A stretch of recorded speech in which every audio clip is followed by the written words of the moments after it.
I've always been told my English was quite clear. I don't need to explain further.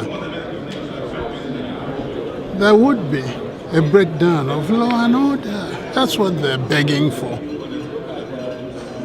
I just wanted everybody to know that I'm not too old to shy away such responsibility if it comes.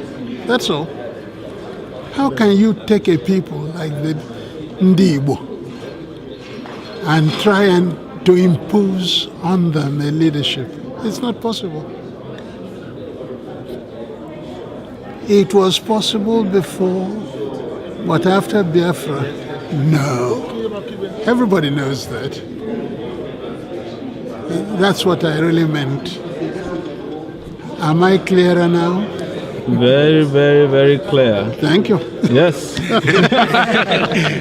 Nigeria has always had a leader, and the problem is how good, relatively good is a leader. What leaderless? Oh no, Nigeria has always had a leader. Am I part of the leadership of Nigeria?